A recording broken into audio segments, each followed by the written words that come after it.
The name Spike Lee conjures up many, many movies. His real name is Sheldon. I was curious. He's directed many a movie. Um, Do the Right Thing, Malcolm X, amongst many others. And of course, he's got his own interesting style and, garnered a little controversy, but I look past the artist and I look at the art, very specifically in 25th Hour, starring Edward Norton, Philip Seymour Hoffman. Academy Award nominee Edward Norton heads an amazing all-star cast on the Spike Lee, critically acclaimed Spike Lee film 25th Hour. He's also Summer of Sam. In 24 short hours, Monty Brogan Norton goes to prison for 7 long years. Once a king of Manhattan, Monty is about to say goodbye to the life he knew. Yeah, a life that opened doors to New York's swankiest clubs, but also alienated him from the people closest to him. In in the last day on the outside, Monty tries to reconnect with his father, Brian Cox of the Bourne Identity, and gets together with two old friends, Jacob Hoffman, almost famous, and Slaughtery, Barry Pepper of the Green Mile. And then there's his girlfriend, Naturelle, Rosario Dawson, Men in Black 2, okay? Who might or might not have been the one who tipped off the cops. Monty's not sure much these days, but with time running out, there are choices to be made as he struggles to redeem himself in the 25th hour. Riveting, says Peter Travers, and one of the year's most explosive films, says Clay Smith of Access Hollywood. 2 thumbs up, Roger Ebert. 4 stars, Michael Wilmington of the Chicago Tribune. Yes, this is a powerful movie. It's adapted from a book that the author wrote the screenplay for. So I always like it when the author's involved. I mean, yeah, this movie is both hopeful and it's also depressing at the same time, but not like, you know, extremely depressing. More because, when he's going to prison for stuff that he did, it's like he's going to have the last hour of his life, going to a club, getting intoxicated and stuff. I'm like, yeah, I guess that's a good way how to spend it. So, I don't know. Story itself about redemption is something that we hopefully one day that all of us can attribute to. It's just interesting to see and think about, like saying how what happens when you get, I guess, into deep, you could say. Yeah. Um, Edward Norton. Yeah, it's the second movie I've watched with him where he's in prison. First one being American History X, and he had a goatee in both. That's kind of funny, but yeah, he gives a powerful performance of a man who's just coming to the realizations and trying to just make amends. So it's like that. When he adopts a dog, saves a dog named Doyle. Um, and then he just realizes, like, when he's there, he's just quietly contemplating everything that he did and just wants to have just one last night with everything. So, getting together and just thinking about stuff.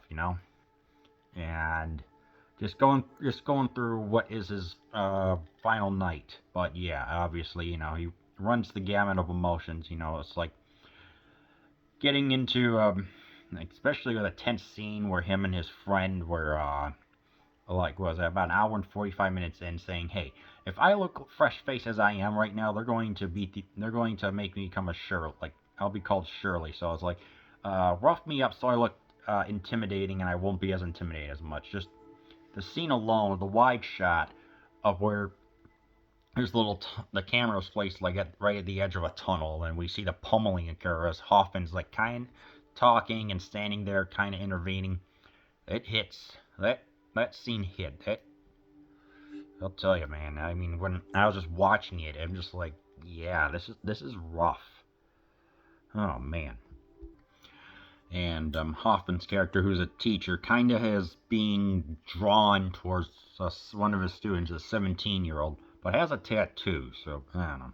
The actress was like 18 or 19, so it's uncomfortable. But they kiss.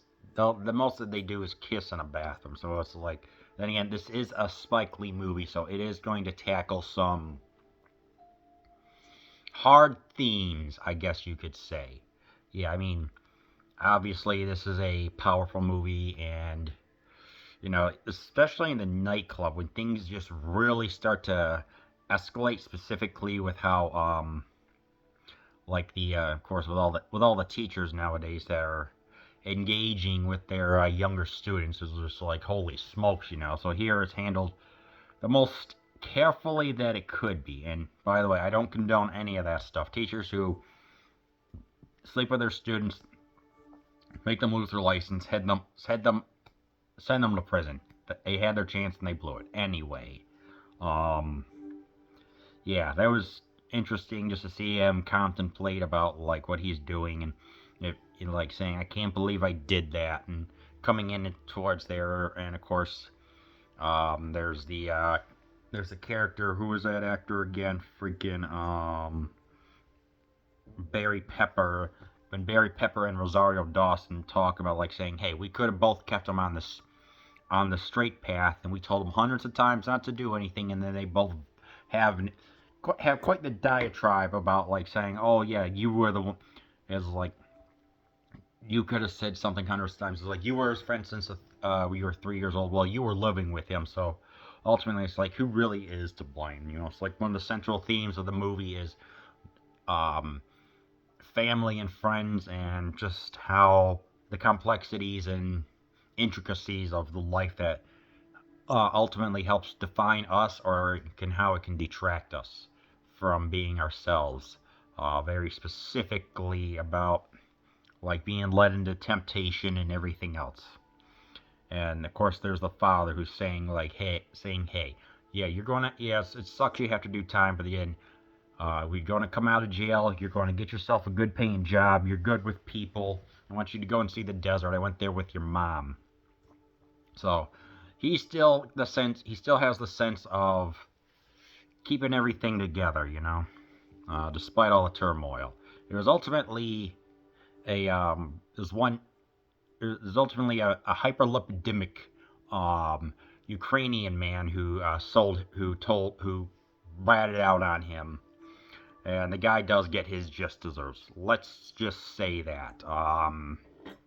There's also the sense of the decisions and regrets that happen because he was a drug dealer, gets busted, and saying, "Hey, you can't do that." And then there's 9/11, which showed that it was happening. This movie was being filmed in the planning stages, but then lo and behold, that happened. So when the attacks happened, so it was brought. It's not like brought up or anything, but you see the after effects or ramifications of how like united everyone and how people felt about it. So yeah, this movie does hit some philosophical themes that are, really do make you think and feel something. Yeah, obviously, one thing I noticed about Lee's style is during a scene there would be like three camera cuts. It's like one from one character, one from another, and then a wide shot, or like in the beginning, which I guess this was kind of funny. It was like he did a zoom out 3 different times of Hoffman's character, and he says like, "Oh Christ," or something like that. Maybe just to capture the raw emotion. That's what I noticed. I'm just thinking like, what specifically was that for? I'm not too certain, but you know what? I liked it. There's also a very nice long take where they're talking about like the city, like saying how the Times was saying the air is bad in here, but then the Post was saying it's good, and that the EPA was saying that the oxygen is good, not too far from ground zero. So I just found that to be riveting. So it was a nice combination of quick cuts that highlight a sense of decisions that will come later, and also the long takes for the direction and everything else going on. So I found that to be a nice sense of saying, hey, this is a true cinema. This is like a true auteur right here. Um, Obviously, there's some good music going on here. Just like kind of a little bit of whimsy, a little bit of like serious stuff. There's the what was that? His name was DJ Dusk. So they have some like good EDM going on. I like that a lot. That was pretty cool. But yeah, You know, even though despite the fact that he's going to prison, it's still optimistic. I mean, we don't even see the prison, so I guess that's a good thing. Yeah, it's you know, we're talking about that and how everyone's just gets their lives put together in a certain way, or at least as complete as it can be, given the subject matter. So yeah, obviously this was on. I think that according to BFI, this was like one of the top 250 movies of the. They conducted a poll in 2016. This was like in the top 250 movies released that decade, and I'm like, yeah, definitely, man. Holy smokes. 80% on Rotten Tomatoes, and just it's freaking phenomenal. You know, some people may say, yeah, it may go on for a little too long. That's what I kind of noticed. And two, some of the themes may be a little hard to look at. But yeah, last thing is that Tobey Maguire was a producer. He wanted to get involved, but he was already quote in too deep with Spider-Man. So ultimately, he was on as an executive producer, so that would explain like how New York feels alive, I guess. So yeah, I highly recommend you watch The 25th Hour.